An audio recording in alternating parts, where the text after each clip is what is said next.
Hello students, NS तथा GM classes में आपका स्वागत है। इससे पहले वाली क्लास के अंदर हम जो लास्ट टॉपिक डिस्कस कर रहे थे वो टॉपिक था आपके पास में व्यतिकरण और विवर्तन में अंतर। तो व्यतिकरण और विवर्तन के अंदर मैंने अंतर आपको अच्छे से समझा दिया था कि व्यतिकरण और विवर्तन के अंदर क्या अंतर होता है।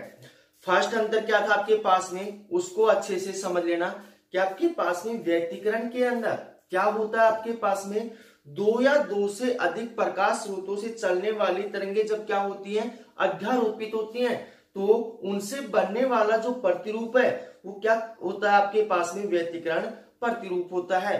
परंतु आपके पास में विवर्तन के अंदर एक ही प्रकाश स्रोत होता है, उसके तरंगाग्र से द्वितीयक तरंगिकाओं के द्वारा क्या होता है, विवर्तन प्रतिरूप बनता है। उससे आगे 4-5 और करवाए थे मैंने, अच्छे से आपको समझा दिए थे।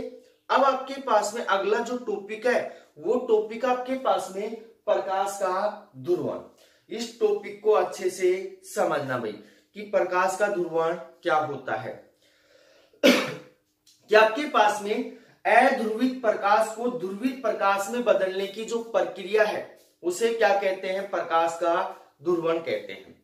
अब आपके पास में यहां मैंने दो बातें बोली हैं कि अध्रुवित प्रकाश को ध्रुवित प्रकाश में बदलने की जो प्रक्रिया है उसे क्या कहते हैं, प्रकाश का ध्रुवण कहते हैं। अब आपके पास में अध्रुवित प्रकाश क्या होता है, ध्रुवित प्रकाश क्या होता है, अभी हम क्या करेंगे इसके बारे में चर्चा करेंगे। अगर प्रकाश के ध्रुवण की ये डेफिनेशन आपको समझ में नहीं आई है तो इसकी दूसरी डेफिनेशन सुनना कि आपके पास में सभी दिशाओं के अंदर फैले हुए प्रकाश को एक निश्चित दिशा के अंदर करना ही क्या कहलाता है, प्रकाश का ध्रुवण कहलाता है।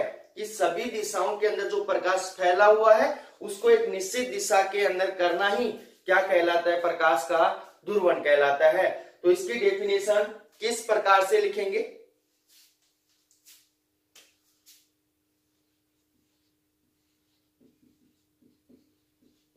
अध्रुवित प्रकाश को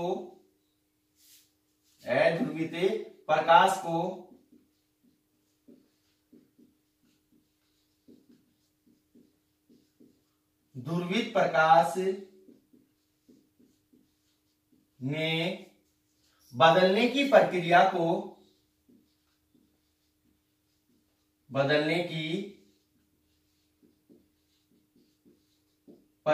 को प्रकाश का ध्रुवण कहते हैं। प्रकाश का ध्रुवण कहते हैं। या फिर इसके हम दूसरी डेफिनेशन क्या दे सकते हैं, सभी दिशाओं के अंदर फैले हुए प्रकाश को एक निश्चित दिशा के अंदर करना ही क्या कहलाता है, प्रकाश का ध्रुवण कहलाता है। तो दूसरी डेफिनेशन क्या हो जाएगा, सभी दिशाओं में फैले हुए प्रकाश को एक निश्चित दिशा में करना ही एक निश्चित दिशा में करना ही प्रकाश का ध्रुवण कहलाता है। प्रकाश का ध्रुवण कहलाता है। तो प्रकाश के ध्रुवण की डेफिनेशन आपको अच्छे से समझ में आ गई होगी कि प्रकाश का ध्रुवण क्या होता है। कि ऐसा प्रकाश आपके पास में कि अध्रुवित प्रकाश को ध्रुवित प्रकाश में बदलने की जो प्रक्रिया है क्या कहलाता है, प्रकाश का ध्रुवण कहलाता है। या सभी दिशाओं के अंदर फैले हुए प्रकाश को एक निश्चित दिशा में करना ही क्या कहलाता है, प्रकाश का ध्रुवण कहलाता है। तो अब आपके पास में इस डेफिनेशन के अंदर दो मान आए आपके पास में, अध्रुवित प्रकाश और ध्रुवित प्रकाश। तो आपके पास में अध्रुवित प्रकाश क्या होता है और ध्रुवित प्रकाश क्या होता है उसके बारे में हम क्या करेंगे, चर्चा करेंगे। तो अगला जो टॉपिक है वो है आपके पास में अध्रुवित प्रकाश। क्या है? अध्रुवित प्रकाश।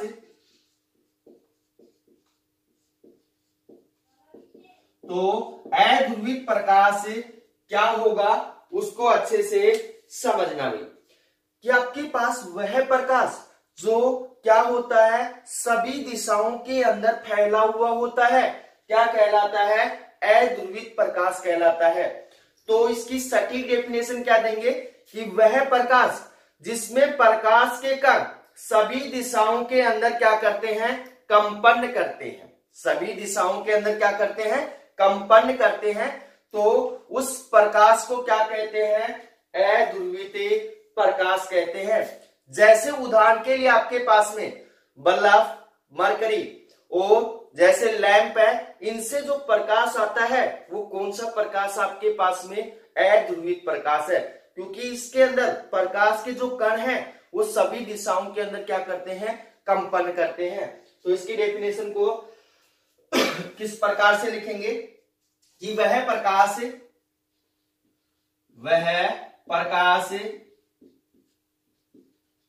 जिसमें प्रकाश के कण सभी दिशाओं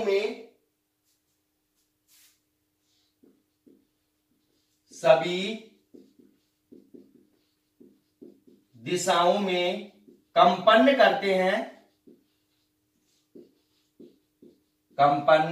करते हैं उसे अध्रुवित प्रकाश कहते हैं। उसे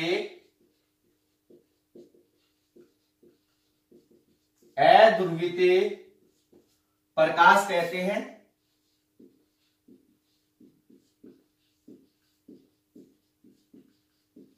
या इसकी दूसरी डेफिनेशन क्या हो जाएगी कि वह प्रकाश जो सभी दिशाओं के अंदर क्या होता है, फैला हुआ होता है, क्या कहलाता है, अध्रुवित प्रकाश कहलाता है।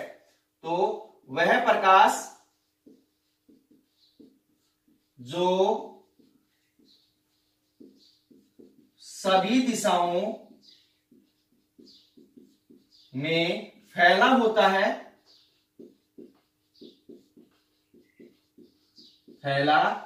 है उसे अध्रुवित प्रकाश कहते हैं।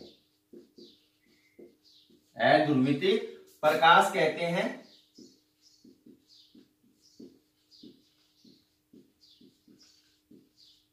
अब आपके पास में इसका एग्जाम्पल क्या होगा भी, आपके पास में एग्जाम्पल होगा आपके पास में जो विद्युत लैंप है, ट्यूबलाइट है, मरकरी है आदि।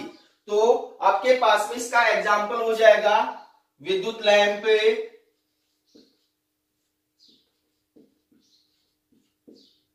और ट्यूबलाइट, मरकरी आदि, जिनसे आप प्रकाश प्राप्त करते हो। वो ज्यादातर आपके पास में ऐसे प्रकाश स्रोत है कौन से, अध्रुवित प्रकाश देने वाले हैं। तो जैसे आपके पास में विद्युत लैंप हो गया, जो ट्यूबलाइट वो हो गई, मरकरी हो गई, बल्ब हो गया, ये सारी जो उपकरण हैं वो क्या है, आपके पास में कौन सा प्रकाश देते हैं, अध्रुवित प्रकाश देते हैं। जो प्रकाश फैलता है वो आपके पास में कौन सा प्रकाश है, अध्रुवित प्रकाश है। तो अब आगे आपके पास में सेकंड आता है ध्रुवित प्रकाश।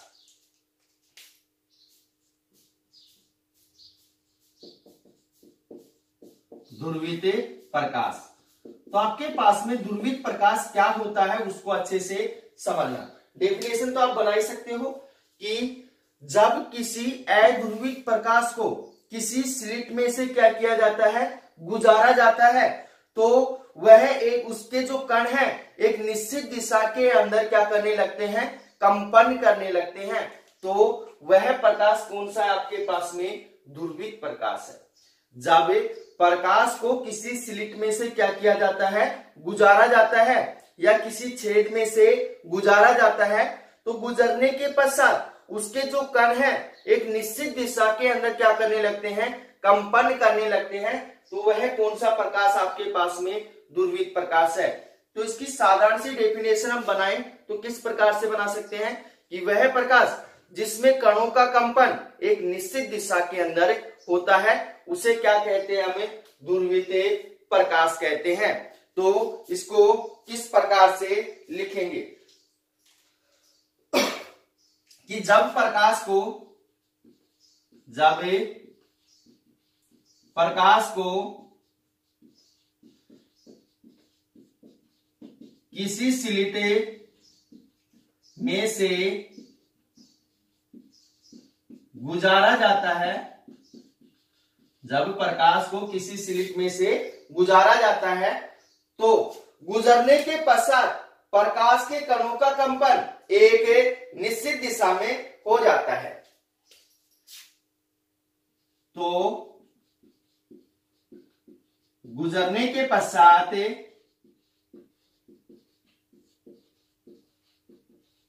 प्रकाश के कणों का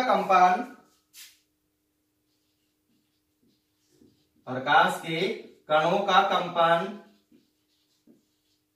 एक निश्चित दिशा में हो जाता है, एक निश्चित दिशा में हो जाता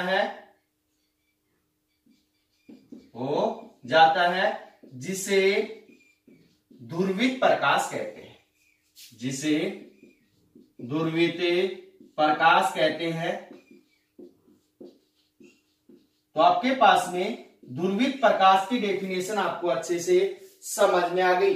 अब आपके पास में जो ध्रुवित प्रकाश है उसके अंदर और अध्रुवित प्रकाश है उसके अंदर आपको अंतर समझ में आ गया होगा कि अध्रुवित प्रकाश के अंदर कणों का जो कंपन होता है वो क्या होता है, सभी दिशाओं के अंदर होता है, परंतु आपके पास में क्या होता है, अध्रुवित प्रकाश के अंदर जब आपके पास में जो प्रकाश है उसके अंदर जो कणों का कंपन है वो क्या है, एक निश्चित दिशा के अंदर होता है।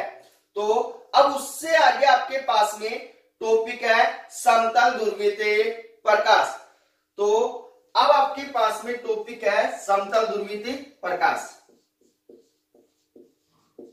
समतल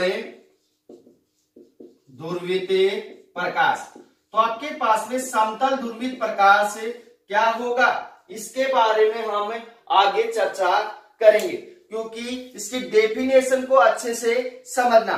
समतल ध्रुवित प्रकाश हम कैसे प्राप्त करेंगे इसके बारे में हम आगे चर्चा करेंगे। तो समतल ध्रुवित प्रकाश होता क्या है उसको अच्छे से समझना कि आपके पास में वह प्रकाश जिसमें प्रकाश सदिश का जो कंपन होता है वो एक सीमांत तल में होता है। क्या होता है, एक तल में सीमित होता है या सीमांत तल में होता है, तो उसे क्या कहते हैं, समतल ध्रुवित प्रकाश कहते हैं। या आपके पास में प्रकाश के कणों का जो कंपन है एक निश्चित तल के अंदर होता है, तो उसे क्या कहते हैं, हमें समतल ध्रुवित प्रकाश कहते हैं। जैसे आपके पास में यहाँ पे प्रकाश के कणों का जो कंपन है वो क्या है, एक निश्चित तल के अंदर है, तो उसे क्या कहेंगे, आपके पास में कौन सा प्रकाश होगा भाई, आपके पास में वो समतल ध्रुवित प्रकाश होगा।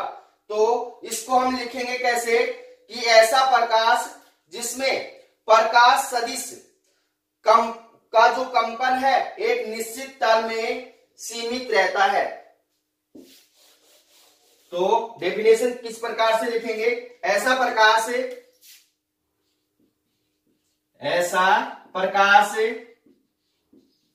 जिसमें प्रकाश सदिश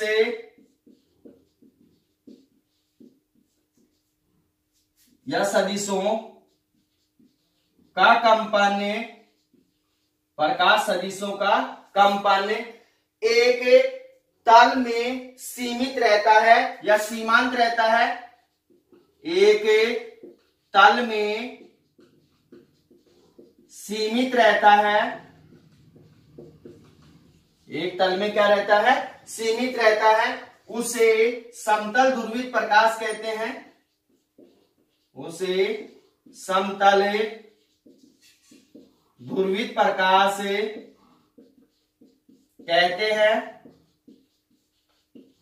तो अब आपके पास में समतल ध्रुवित प्रकाश की डेफिनेशन आपको अच्छे से समझ में आ गई होगी कि समतल ध्रुवित प्रकाश किसे कहेंगे।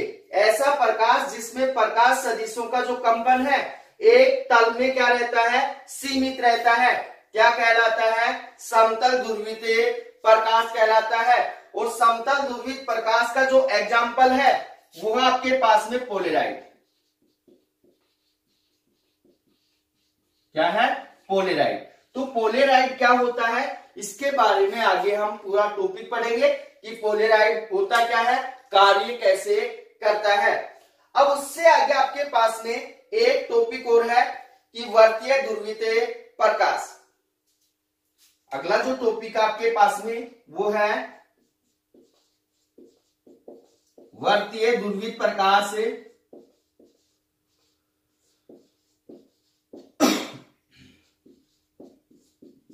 तो वर्तीय ध्रुवित प्रकाश क्या होता है, ऐसा प्रकाश जिसमें प्रकाश सदिशों का जो कंपन होता है क्या होता है, वर्ताकार पथ के अंदर होता है, उसे क्या कहते हैं, वर्तीय ध्रुवित प्रकाश कहते हैं।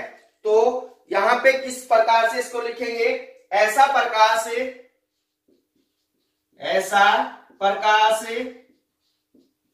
जिसमें प्रकाश सदिशों का कंपन, प्रकाश सदिशों का कंपन वर्ताकार पथ में होता है, वर्ताकार पथ में होता है, उसे वर्तीय ध्रुवित प्रकाश कहते हैं, उसे वर्तीय ध्रुवित प्रकाश कहते हैं। तो वर्तीय ध्रुवित प्रकाश की डेफिनेशन आपको अच्छे से समझ में आ गई होगी। तो अब आपके पास में प्रकाश का ध्रुवण, उससे आगे अध्रुवित प्रकाश, ध्रुवित प्रकाश, समतल ध्रुवित प्रकाश और लास्ट टॉपिक क्या है आपके पास में, वर्तीय ध्रुवित प्रकाश। इनकी डेफिनेशन आपको अच्छे से समझ में आ गई होगी। अब आगे आपके पास में जो टॉपिक है कि समतल ध्रुवित प्रकाश हम किस प्रकार से प्राप्त करते हैं। तो समतल ध्रुवित प्रकाश प्राप्त किस प्रकार से करेंगे, काफी सारी इसकी विधियां हैं, उनके बारे में क्या करेंगे, हमें चर्चा करेंगे। तो आपके पास में समतल ध्रुवित प्रकाश प्राप्त करने के लिए पहली जो विधि है कि परावर्तन के द्वारा समतल ध्रुवित प्रकाश प्राप्त करना। तो परावर्तन के द्वारा हम किस प्रकार से समतल ध्रुवित प्रकाश प्राप्त करेंगे उसको अच्छे से समझना भाई। और ये क्या है आपके पास में इंपॉर्टेंट है, तो इसका अगर स्क्रीनशॉट लेना चाहते हो तो ले लो।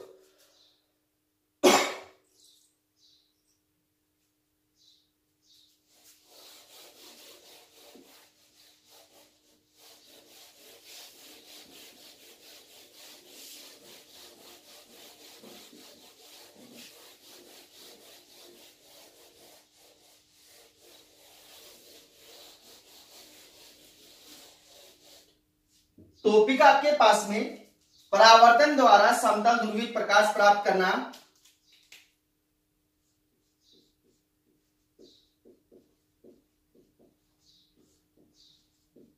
परावर्तन द्वारा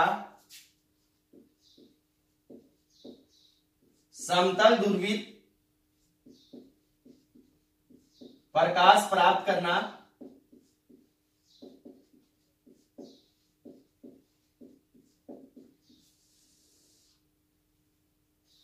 तो अब आपके पास में टॉपिक इंपॉर्टेंट है, अच्छे से इसको समझना कि परावर्तन के द्वारा समतल ध्रुवित प्रकाश किस प्रकार से प्राप्त करेंगे।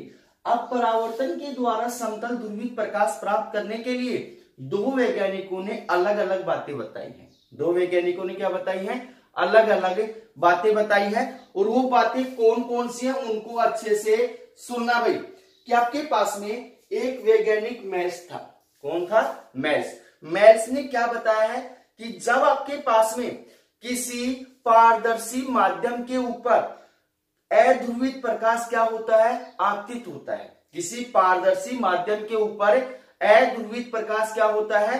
आपतित होता है।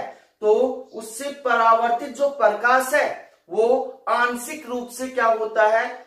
समतल ध्रुवित प्रकाश होता है। आंशिक रूप से क्या होता है? समतल ध्रुवित प्रकाश होता है, क्योंकि आपके पास में उसके जो कंपन करने वाले जो कण हैं वो क्या होते हैं? आंशिक रूप से किसी तल के अंदर क्या करते हैं? कंपन करते हैं।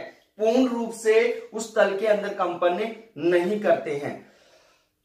तो मेल्स ने क्या बताया? दोबारा से समझ लेना कि मेल्स ने बताया है कि किसी पारदर्शी माध्यम के ऊपर जब अध्रुवित प्रकाश आपतित होता है तो परावर्तन के पश्चात क्या होता है? आंशिक रूप से समतल ध्रुवित प्रकाश प्राप्त होता है। परंतु इसी के अंदर बूस्टर नामक वैज्ञानिक ने क्या बताया है कि जब किसी पारदर्शी सतह के ऊपर क्या होता है? अध्रुवित प्रकाश एक निश्चित आपतन कोण के ऊपर क्या होता है? आपतित होता है, या एक विशेष आपतन कोण के ऊपर क्या होता है? आपतित होता है। तब आपके पास में जो परावर्तित प्रकाश है वो पूर्णतः क्या होता है? समतल ध्रुवित प्रकाश होता है। तो बूस्टर ने क्या बताया है कि आपके पास में क्या है? आपके पास में पारदर्शी पृष्ठ के ऊपर एक निश्चित कोण के ऊपर या एक विशेष आपतन कोण के ऊपर अध्रुवित प्रकाश क्या होता है? आपतित होता है। तो जो परावर्तित जो प्रकाश है वो कैसा प्रकाश होता है? आपके पास में पूर्णतः समतल ध्रुवित प्रकाश होता है। अब आपके पास में जो विशेष आपतन कोण है उस विशेष आपतन कोण को क्या कहते हैं? हमें बूस्टर कोण कहते हैं या ध्रुवण कोण कहते हैं, जिसको हम आईवी से प्रदर्शित करते हैं। तो अब आपके पास में जो बूस्टर कोण या आपके पास में जो ध्रुवण कोण है ये आपके पास में माध्यम की प्रकृति के ऊपर क्या करता है? निर्भर करता है। और आपके पास में जो बूस्टर कोण है उसकी जो स्पर्जा है tan IB वो क्या करती है? उस माध्यम के अपवर्तनांक के क्या होती है? बराबर होती है, जिसे हम क्या कहते हैं? बूस्टर का नियम कहते हैं। तो पहले इसको डायग्राम से अच्छे से समझना कि मेल्स ने तो क्या बताया है कि आपके पास में जब किसी पारदर्शी सतह के ऊपर प्रकाश क्या होता है?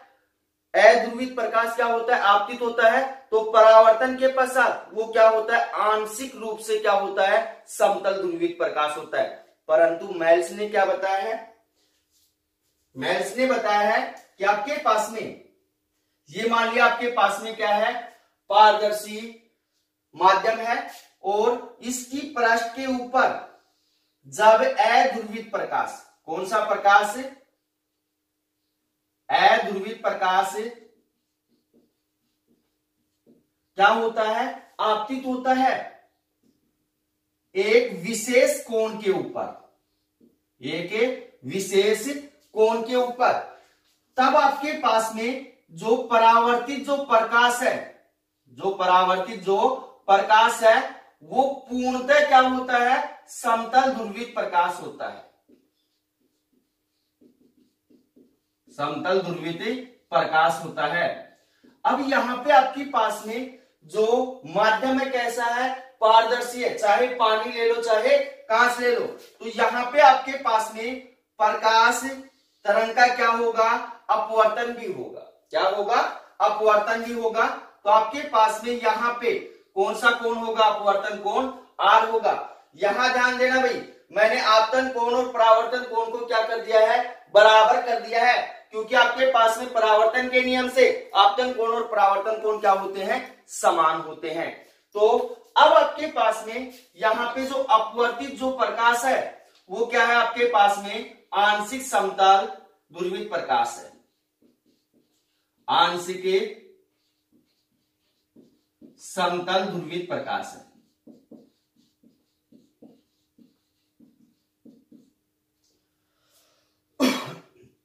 तो अब ध्यान से सुनना, दोबारा से समझा रहा हूं, अच्छे से समझ लेना इसको कि मेल्स नामक वैज्ञानिक ने क्या बताया है कि आपके पास में जब प्रकाश को, अध्रुवित प्रकाश को किसी पारदर्शी सतह के ऊपर क्या करते हैं, आपतित करते हैं, तो परावर्तन के पश्चात जो प्रकाश होता है वो आंशिक समतल ध्रुवित प्रकाश होता है। क्या होता है, आंशिक समतल ध्रुवित प्रकाश होता है।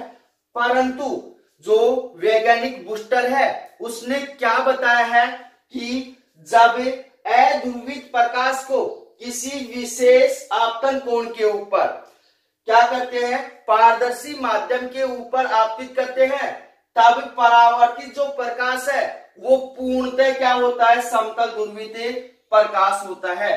तो इस आपतन कोण को क्या कहते हैं, ध्रुवण कोण या बूस्टर कोण कहते हैं। ध्रुवण कोण या बूस्टर कोण कहते हैं। और ध्रुवण कोण और जो बूस्टर कोण है ये किसके ऊपर निर्भर करता है, माध्यम की प्रकृति के ऊपर निर्भर करता है। तो किस प्रकार से लिखेंगे, आगे इसको बाद में सोल्व करेंगे, पहले लिखेंगे किस प्रकार से, उसको अच्छे से समझना भाई। वैज्ञानिक मैल्स के अनुसार, वैज्ञानिक मैल्स के अनुसार जब अध्रुवित प्रकाश को, या इसको ऐसे भी लिख सकते हैं, वैज्ञानिक मैल्स के अनुसार किसी पारदर्शी माध्यम में अध्रुवित प्रकाश आपतित होता है, किसी पारदर्शी माध्यम पर अध्रुवित प्रकाश आपतित होता है, अध्रुवित प्रकाश आपतित होता है, तब परावर्तित प्रकाश आंशिक रूप से क्या होता है, समतल ध्रुवित प्रकाश होता है। तो उससे आगे लिखेंगे, तब परावर्तित प्रकाश आंशिक रूप से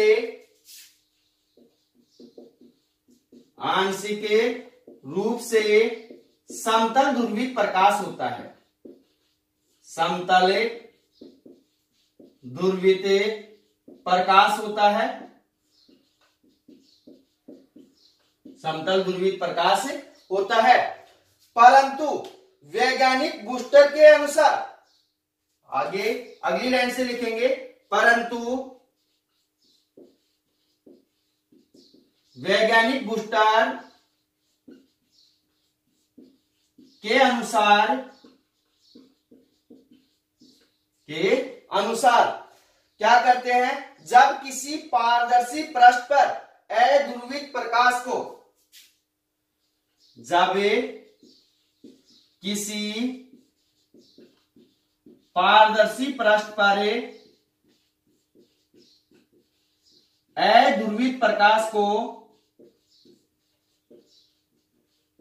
अध्रुवित प्रकाश को किसी विशेष आपतन कोण पर आपतित करते हैं,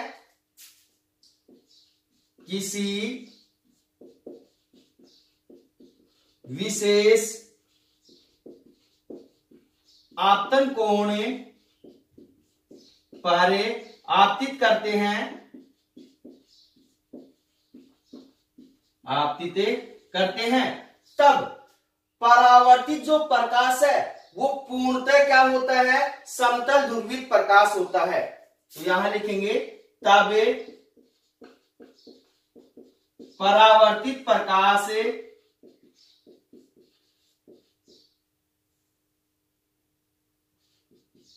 पूर्णतः समतल ध्रुवित प्रकाश होता है, समतल ध्रुवित प्रकाश होता है।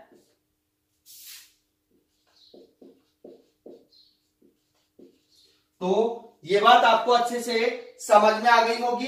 अब उससे आगे ध्यान देना कि इस आपतन कोण को क्या कहते हैं, ध्रुवित कोण, या आपके पास में क्या कहलाएगा, बूस्टर कोण कहलाता है। तो यह आपतन कोण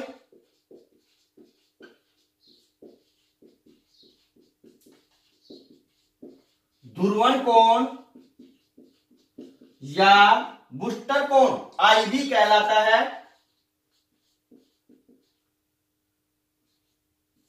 बूस्टर कोण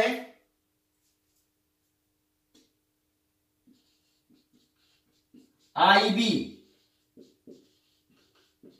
कहलाता है। अब आपके पास में जो बूस्टर कोण है वो माध्यम की प्रकृति के ऊपर क्या करता है, निर्भर करता है। तो यहां लिखेंगे बूस्टर कोण माध्यम की प्रकृति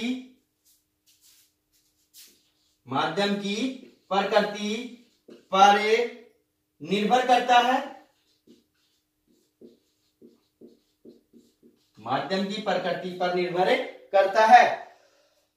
उससे आगे ध्यान देना कि बूस्टर कोण की स्पर्जा का मतलब tan, तो tan आईबी का जो मान होता है वो माध्यम के अपवर्तनांक के क्या होता है, समान होता है। तो यहां लिखेंगे बूस्टर कोण की स्पर्जा का मान, स्पर्जा का मतलब क्या होगा आपके पास में, tan आईबी का मान माध्यम के अपवर्तनांक, माध्यम के अपवर्तनांक के म्यू या n के समान होता है, के बराबर या समान होता है, जिसे बूस्टर का नियम कहते हैं। जिसे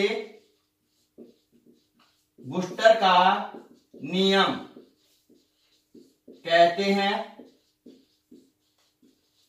तो बूस्टर का नियम आपको अच्छे से समझ में आ गया होगा कि बूस्टर का नियम किसे कहते हैं। कि आपके पास में बूस्टर कोण की जो स्पर्जा है tan आईबी का जो मान है वो क्या करता है, माध्यम के अपवर्तनांक के क्या होता है, बराबर होता है, जिसे क्या कहते हैं, बूस्टर का नियम कहते हैं। इसलिए आपके पास में बूस्टर के नियम से n बराबर कितना हो जाएगा भाई, आपके पास में tan आईबी हो जाएगा। tan को हम साइन और कोस के रूप में लिखेंगे तो n बराबर कितना होगा आपके पास में, साइन आईबी बटे कितना हो जाएगा आपके पास में, कोस आईबी, कोस आईबी। तो ये आ गया आपके पास में समीकरण नंबर 1। अब उससे आगे ध्यान से समझना, यदि आपके पास में जो प्रकाश है एक माध्यम से दूसरे माध्यम में क्या करता है, प्रवेश करता है, तो स्नेल के नियम से, तो यहां लिखेंगे यदि प्रकाश, इसका आगे यहां लिख रहा हूं भाई, यदि प्रकाश एक माध्यम से दूसरे माध्यम में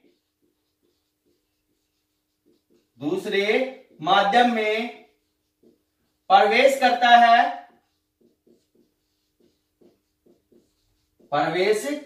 है, तब स्नेल के नियम से